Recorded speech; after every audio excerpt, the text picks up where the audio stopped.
એક વખતની વાત છે. ગુરુ જલારામ બાપા એક દિવસ ખોખરી નામના ગામે પધાર્યા.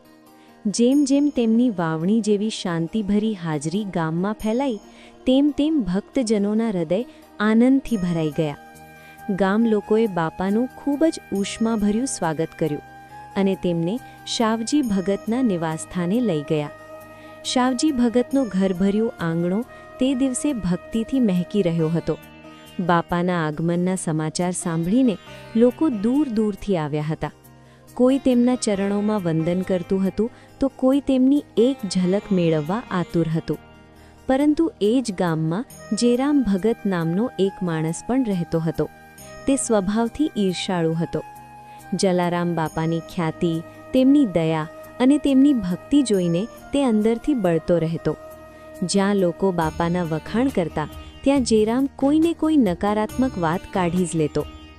જો કોઈ વ્યક્તિ જલારામ બાપાને જેરામ વિશે કંઈ કહે તો બાપા તરત જ નમ્રતાથી જવાબ આપતા, હું તો જેરામ ભગતના પગની ધૂળ જેટલો પણ નથી. જેરામ અને મારામાં કોઈ સરખામણી નથી. તમે લોકો મને કોઈના વિશે ખરાબ બોલાવીને પાપનો ભાગીદાર ન બનાવો. બાપાની આવી નમ્રતા સાંભળીને લોકો આશ્ચર્ય પામતા. જે માણસ વિશે બીજા લોકો ફરિયાદ કરતા, તેના માટે પણ બાપાના હૃદયમાં માત્ર વિનમ્રતા જ હતી. આ જ તેમની સૌથી મોટી મહાનતા હતી. એવામાં ગામમાં એક દુઃખદ ઘટના બની. શાવજીની પત્ની આંખના ગંભીર રોગથી પીડાતી હતી. ધીમે ધીમે તેની દૃષ્ટિ જતી રહી અને અંતે તે અંધ બની ગઈ. ઘરમાં અંધારું હતું, પરંતુ દુઃખનો અંધકાર તો વધુ ભારે હતો. શાવજી અને તેનું કુટુંબ ખૂબ જ ચિંતામાં ડૂબી ગયું. આ જ વાતને લઈને જેરામ ભગતને પણ એક તક મળી ગઈ. તેને લાગ્યું કે હવે બાપાના વખાણને અટકાવવા માટે કંઈક બોલવું જોઈએ. તેથી તે ગામના લોકો સામે ઉપહાસભર્યો સ્વરે બોલ્યો, હું તો ત્યારે જ તેમને સાચા ભગત માનું જો તેઓ શાવજીની પત્નીની આંખોની રોશની પાછી લાવે.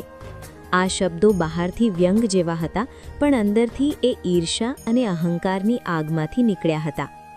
લોકો આ સાંભળી ચૂપ થઈ ગયા. કોઈએ જવાબ નહીં આપ્યો. પરંતુ જલારામ બાપાએ એ વાતને પણ બીજા જ દૃષ્ટિકોણથી જોઈ. તે રાત્રે બાપા શાવજીના આંગણામાં બેઠા. ચાંદને ધીમે ધીમે મ્લાન થતી ગઈ અને ભક્તિનો ગુંજારો આખી રાત ચાલતો રહ્યો. બાપા એક પછી એક ભજન અને કીર્તન ગાતા રહ્યા. તેમનો સ્વર એટલો મધુર હતો કે મનમાં શાંતિ છવાઈ જતી હતી.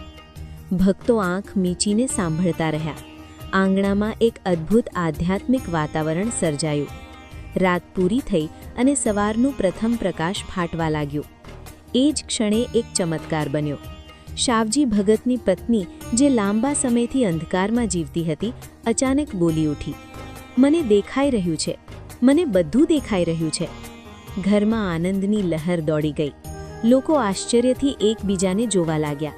શાવજીની પત્નીની આંખોમાં ફરી પ્રકાશ આવી ગયો હતો. ભક્તો બાપાના ચરણોમાં પડી ગયા. સૌ કોઈના મોઢે બસ એક જ વાત હતી, આ તો સાચું ચમત્કાર છે. પરંતુ બાપાએ બધાની પ્રશંસા સ્વીકારી નહીં. તેમણે ખૂબ જ શાંત સ્વરે કહ્યું, આનો શ્રેય જેરામ ભગતને જાય છે. બાપાના આ શબ્દો સાંભળીને સૌને નવાઈ લાગી. કોઈ સમજી શક્યું નહીં કે જેરામ, જે હંમેશા બાપાની ટીકા કરતો હતો, તેને આ ચમત્કારનું શ્રેય કેમ અપાયો. પણ બાપા ત્યાં અટક્યા નહીં. તેઓ સીધા જેરામ ભગતના ઘરે પહોંચી ગયા. તેમના ચરણોમાં કોઈ ક્રોધ ન હતો, કોઈ અહંકાર ન હતો, માત્ર પ્રેમ અને કરુણા હતી. તેઓ જેરામ સામે ઊભા રહ્યા. હાથ જોડીને નમ્રતાથી બોલ્યા, તમે તો બહુ શક્તિશાળી સંત છો. શાવજીની પત્નીને ફરીથી નજર મળવા પાછળ તમારા આશીર્વાદ જ કારણ બન્યા છે. આ શબ્દો સાંભળીને જેરામ ભગત અચાનક સ્તબ્ધ થઈ ગયો. તેને લાગ્યું કે બાપા તો તેની મજાક કરી રહ્યા હશે, પણ બાપાના ચહેરા પર માત્ર નિર્વૈર ભાવ હતો. તેઓ એક પણ શબ્દ વ્યંગથી બોલ્યા ન હતા. તેમના હૃદયમાં તો બસ એટલું જ હતું કે માણસને પ્રેમથી જ જીતી શકાય. એક ક્ષણે જેરામના મનમાં એક અજીબ ફેરફાર થયો. જેના વિશે તે સતત ખરાબ બોલતો હતો, એ વ્યક્તિ આજે તેની સામે ઝૂકીને ઊભી હતી. જેરામની આંખો ભરાઈ આવી.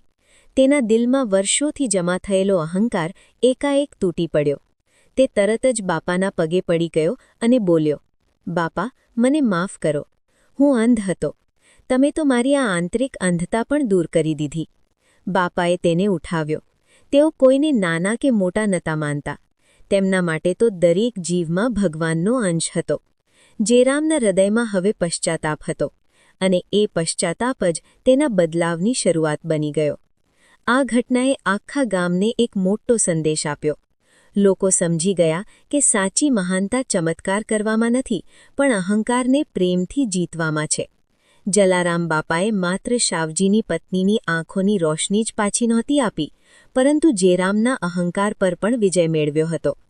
ત્યારે ગામ લોકોએ અનુભવ્યું કે ખરેખર સંતો કોઈને હરાવતા નથી, તેઓ તો હૃદયને બદલતા હોય છે.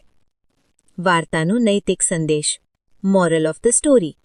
ઈર્ષ્યા અને અહંકાર માણસને અંદરથી અંધ બનાવી દે છે, જ્યારે નમ્રતા, પ્રેમ અને ક્ષમા હૃદયમાં પ્રકાશ ફેલાવે છે. સાચા સંતો શબ્દોથી નહીં, પરંતુ પોતાના વર્તનથી લોકોને બદલતા હોય છે.